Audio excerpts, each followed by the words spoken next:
Welcome to the video lecture on section 3.7 Applications of Number Theory. This is part 1, in which we will investigate some background in divisibility theory and linear congruences. Primes and divisibility have important applications in business and computing. We'll explore two of them later in this chapter, but first we need to remind ourselves of a few things we've done earlier with number theory and also to extend that background just a little bit. First of all, let's recall that the Euclidean algorithm provides a step-by-step process for computing the greatest common divisor of any two positive integers. For instance, if we wanted to find the greatest common divisor of 924 and 168, we would proceed as follows. We use the division algorithm to setting 924 to be the dividend. We divide by 168, getting a quotient of 5 and a remainder of 84. Then promote the 168 to act as the dividend. Dividing by a divisor of 84 gives a quotient of 2 and a remainder of 0. As soon as we get a remainder of 0, the previous remainder, 84, is the GCD. In this case, the GCD of 924 and 168 is 84. Notice that we could take this first equation and solve it for the 84, which would show us how to write 84 as a linear combination of 924 and 168. In this case, 1 times 924 and minus 5 times 168. Let's work this on an example that takes a few more steps. In this case, we'll look at the GCD of 1239 and 735. We'll not only compute the GCD, but then we'll express the greatest common divisor as a linear combination of 1239 and 735. First of all, we'll want to find the GCD of 1239 and 735 with the Euclidean algorithm. When we do that, we find that 1239 is 1 times 735 plus 504 for a remainder. Promoting the divisor to be the dividend and the remainder to be the divisor, we find a quotient of 1 and a remainder of 231. Promoting again, 504 is 2 times 231 plus 42. 231 is 5 times 42 plus 21, and that turns out to be the greatest common divisor. Our plan then is to express 21 as a linear combination of 1239 and 735 by starting with this equation, which has the 21 as the remainder. Let's solve this one for 21. Once we've solved this equation for 21, we can now look at the previous equation, which has a remainder of 42. This 42 can be expressed as a linear combination of 504 and 231 by subtracting the term with 231 from both sides. That expression, 504 minus 2 times 231, can replace the 42 in this equation here. We now have 21 expressed as a linear combination of 231 and 504. The rest of the algorithm continues backwards through the steps of the Euclidean algorithm. The smaller of the two numbers now, 231, is the remainder in this equation, so it can be replaced by a linear combination of 735 and 504. When we do that, we can simplify again, and now we have 21 as a linear combination of 735 and 504. Finally, the 504 appears here, so it is 1239 minus 735. Substituting and simplifying, we have finally 21 as a linear combination of 1239 and 735, which is what we set out to do. The ability to express the greatest common divisor of two numbers as a linear combination of the two integers is a helpful skill for solving linear congruences, which we will be looking at just a little bit later in this lesson. The first theorem that we want to consider is this. Suppose that a and b are positive integers, then there are integers s and t satisfying the greatest common divisor of a and b is s times a plus t times b. Now, all that we're saying here is effectively what we did in these two examples. We expressed 84 as a linear combination of 924 and 168, since 84 is the GCD of those two integers. Likewise, we found the GCD of 1239 and 735 to be 21. We worked the Euclidean algorithm backwards to express that GCD as a linear combination of 1235 and 1239 and 735. Now, we won't give a complete and formal proof of this theorem, but the essential idea is straightforward. What we are doing with the Euclidean algorithm is this. We're starting with a and b, dividing a by b to get a quotient and a remainder.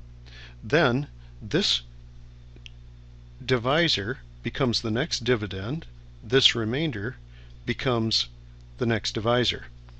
Now, what is important to recognize is that this AB pair and this AB pair have exactly the same set of divisors. And we can show that rather easily. If we start with A equals BQ plus R, now suppose that D divides both A and B. Since D divides both A and B, then it must divide A minus B times Q. But A minus B times Q is exactly what R is. So D divides R. Now what we've shown is this. If D divides both A and B, then D divides R. That is to say, a common divisor of A and B is also a common divisor of B and R. Since every divisor of both A and B is also a divisor of B and R, then the greatest common divisor of A and B and the greatest common divisor of B and R must be the same. So what's happening as we use the Euclidean algorithm, when we move from one step to the next, the greatest common divisor is preserved. That is the essential idea of the proof.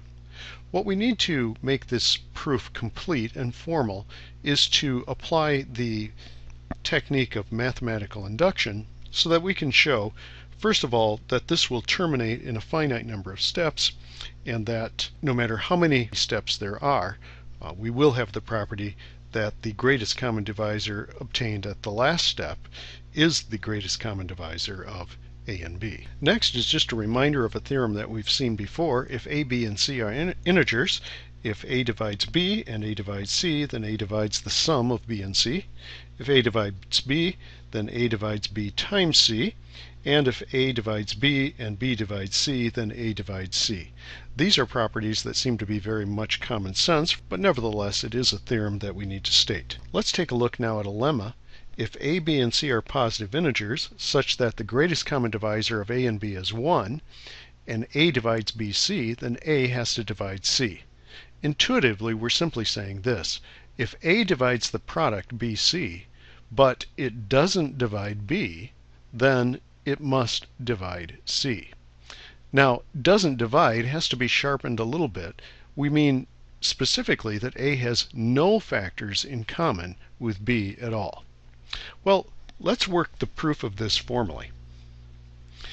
Firstly, we know from the previous theorem that there have to be integers s and t that satisfy this equation. The greatest common divisor of A and B is equal to 1, and s times A plus t times B has to be equal to 1. Now, we could take this equation right here and multiply it through by the integer c to obtain this equation here.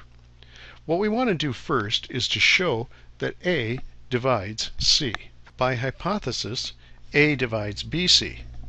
But we just had another theorem that tells us this, that if A divides B, then it has to divide B times any other integer. So it must be the case A divides TBC, but if A divides TBC and A divides SAC, then it must be the case that it divides the sum. Since A divides SAC and TBC, it must divide the sum. So A divides SAC plus TBC by the theorem we just proved. However, SAC plus TBC, that's exactly our expression for C. So A divides C, and that proves the lemma. Now, this first lemma has an analog which is not listed in your book, but which is commonly found in number theory text, known as Euclid's lemma. If P is a prime, and P divides A1 times A2, then it must divide either A1 or it must divide A2. It's easy to prove this from the lemma that we have here.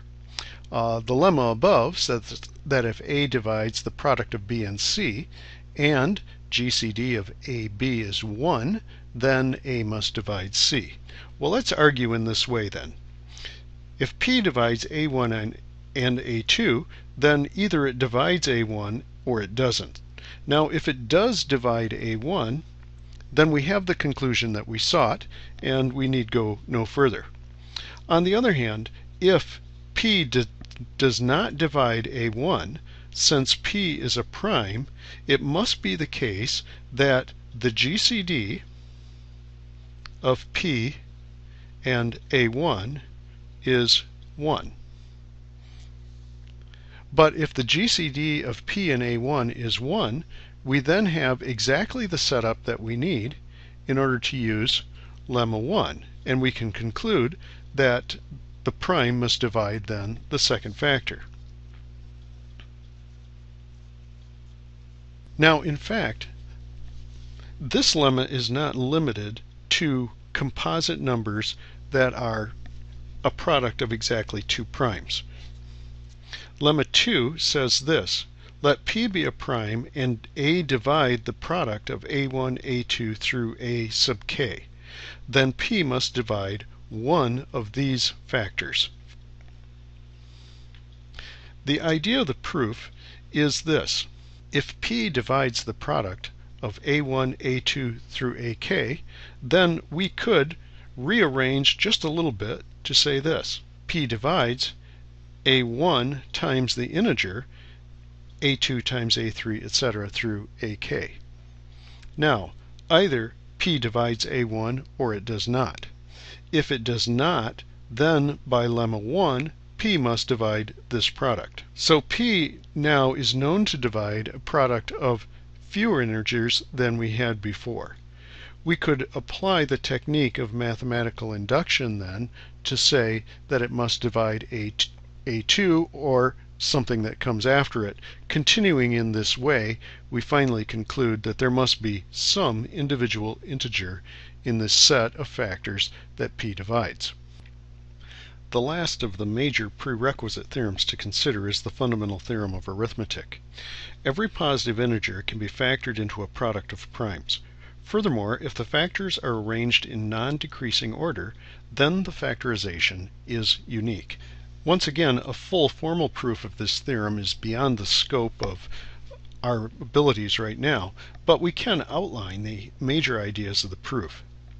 If n is a prime, then of course there's nothing to prove. That is because n equals n is the prime factorization. So for the existence proof, what we're going to assume is that n is not a prime. Then there have to be integers a and b so that n is equal to a times b, where a and b fall strictly between 1 and n. If that were not the case, then of course n would be prime. Now, if both a and b are prime, then we have found the prime factorization that we seek, and we can stop right there. If that is not the case, then what we're going to do is to pick one of a and b that is composite. Of course, it is possible that both of them are composite, but for now we'll say pick a. A then is itself a composite integer, which means it can be factored into a product itself, and this will give us a new factorization then for n. Now, we can continue in this manner as long as we have some composite integer in our factorization of n. Now, since in each case when we factor a composite integer into primes, the factors decrease in size, and they are bounded below by 1. Therefore, this process must eventually terminate in a finite number of steps. Once it's terminated, all the factors we have must be primes. If they were not, then we'd be able to take another step. Hence, we could obtain at least one prime factorization of n, such as this. If we arrange them in the prescribed order, we have the form that the theorem guarantees. Now, what we will have to show next is that this would be the only way of factoring n into primes. So let's suppose that we have two prime factorizations of n. We may as well assume that, say, k is at least as large as j. Because if not, then we could say that the primes we're calling q's, we could call them p's, and the primes that we're calling p's could be called q's, and we would have the form where the number of factors in the p factorization is at least as large as the number of factors in the q factorization. Then we have the fact that this product of primes is equal to the q product of primes. Now, since n is equal to both of them, we can see that p1 divides n, and therefore p1 divides this product of primes. Since p1 divides the q product of primes, there must be some prime in this list that p divides, let's say q sub l. Now, it would be no loss of generality to assume that L is actually equal to 1, because if it were not, then we could simply relabel the Q's on their subscripts so that this particular factor is Q1. So we then have the property that P1 divides Q1. Therefore, we could start with this equality here, the product of p's equals the product of q's, and we could divide each side by p1, which is the same as dividing by q1, and we would have a reduced equation. The product of primes 2 through k on the left is equal to the product of primes q2 through qj on the right. Now, technically, what we have here is, once again, an induction argument. But we've taken this long list of k factors here and reduced it to k minus 1 factors here. We can apply exactly the same argument that we used here to argue, perhaps by relabeling the factors on the right-hand side, that p2 and q2 are equal. We could divide them out and come up then with an even shorter list, p3 through pk. Multiply those together has to be equal to q3 times the factors through qj. Now, continuing in this way, eventually we will cancel out all of the q's. How do we know that? Well, because the number of factors on the left-hand side is at least as large as the factors on the right-hand side. So eventually, and that's where the induction argument comes in, we must get to this form. We have some p's left or not. Let's say p sub s through the end, p sub k, and what's left over here is a 1. On the other hand, we know this. All of these factors are primes. The p sub I are prime, therefore they are all greater than 1. Therefore, it must be the case that there are no factors left. And we have the number of factors on the left and the number of factors on the right are equal. Furthermore, we know that P1 equals Q1, P2 equals Q2, etc., until we get to the end of the list, pk equals qk. We now know that the k and the j are equal, which is to say that this factorization is the same as this factorization. The factorization is unique. Now, just by way of reminder, we know this about congruences. If A is congruent to B, then if T is any other integer, TA is congruent to TB. We can multiply a congruence through on the left and the right hand side by a common factor.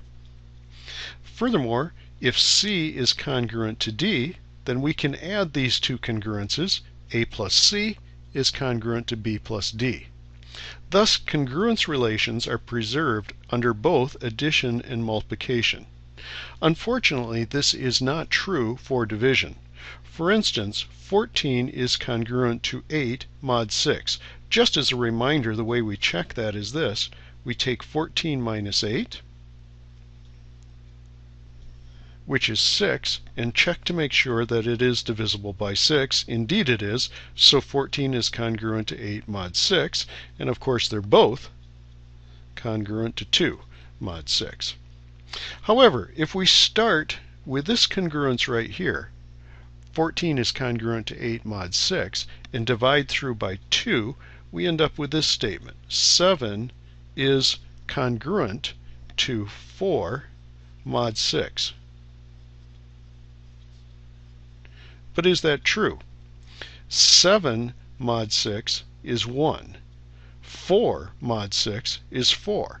These are not congruent. Therefore, we cannot always start with a statement of congruences and multiply through by a common divisor and get a true statement regarding congruences. The problem here essentially is this, that 2, the number that we divided the 14 and the 8 by, also divides the 6. If the 2 were relatively prime to the 6, we would get a true statement, and that is the next theorem. We're now on page 4 of the notes. Theorem 2 says that if m, a, b, and c are integers where m is greater than 1, and if ac is congruent to bc where the GCD of c and m is 1, then a is congruent to b. In other words, we can take a product like this, divide through by the common factor c, and obtain a correct statement of congruences as long as the factor that we're dividing out is relatively prime to the modulus. So let's write out the proof for this. It actually turns out to be relatively easy. If AC is congruent to BC modulo m, then the definition of congruence tells us this, that this m divides the difference of AC and BC. Of course, then, we can factor off the c, and we obtain this statement, m must divide the product of c times a minus b. This is exact situation we had with Lemma 1 at the beginning on page 2, that if the GCD of a and b is 1, and a divides bc, then a must divide the other factor. That's the case here. Since m is relatively prime with c, it must divide a minus b. But if m divides a minus b, that's exactly what we mean when we say that a is congruent to b modulo m. And that completes the proof of the theorem.